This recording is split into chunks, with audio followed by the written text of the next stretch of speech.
So isipin mo, no, habang dinidiscuss ng Allah yung mga taong nagkasala, they wrong themselves, gumawa ng karumal-dumal na kasalanan, then sabi ng Allah, fa'fu anna waghfir lana warhamna.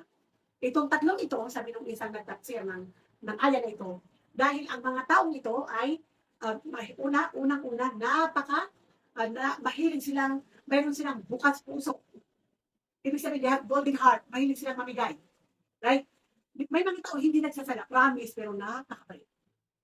Hindi nakahijab, pero pag hiningan mo ng tulong, ibibigay niya pati yung pisong last na lalaban ng pitakan niya. May mga tao talaga na sobrang napakabait. Kaya nga sabi nila, ang mga mababait, imposible hindi sila gabayan ng Allah.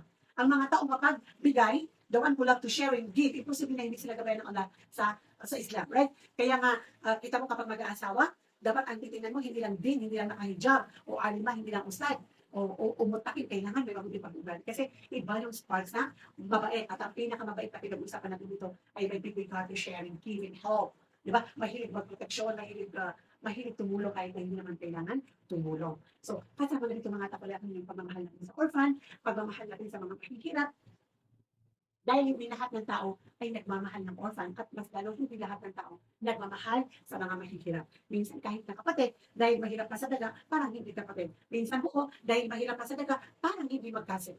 Right? So, mga takulakan, kapag may puso ka na nagmamahal sa orphan, nagmamahal sa mga widow na mahihirap, sa mga pulita na mga kamag-anak at kapitbahay, when you have this big heart to share what you have to sa mga needy, then automatically, you will be under the protection of Allah on the day of judgment. Right? Warhamna, ahlul rahma, mga takulakan. Una daw na ipapardon ng Allah is yung mga ahlul rahma. Mga taong maawain. Sabi na ng Allah, yarhamu man fil ard. Ano sabi ng Prophet Muhammad sallallahu alaihi wasallam? Yarhamu man fil sama. No? Maging mapagmahal ka at mapagbigay at maawain, mahabagin sa mga tao sa lupa. Meaning yung mga mahirap, alam naman nakahabagan mo yung mayaman.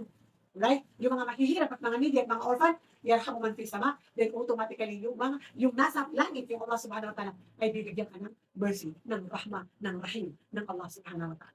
Pangalawa po, nabibigyan ng Allah ng clemency, ng pardon sa day of judgment. Hindi sila dadaan ng impyerno. Samantalang, tinimbang ng mga malaikat, mas matimbang ang kanilang mga maling gawain upang ang pagkukulang sa Allah. May ginawa silang kabutihan, pero mas malaki ng konti yung kanilang nagawang evil. Pangalawa ay ahlul afu. Right? Sino ito? Mga taong mahilig mag-pardon. Right? It's okay. Uy, sorry, hindi ko sinasadya. It's okay. Ang laki na ginawang kasalanan. Alam mo, mali talaga yung ginawa mo, nasaktan mo ako. Ganito lang, mahirap kalimutan, pero I pardon you for the sake of Allah. Why? Because I love the Al-Afu, the one who give pardon, to pardon my mistakes. MashaAllah. And vice versa, may mga tao, ang liit na ginawa mong kasalanan, ang big deal na sa kanila.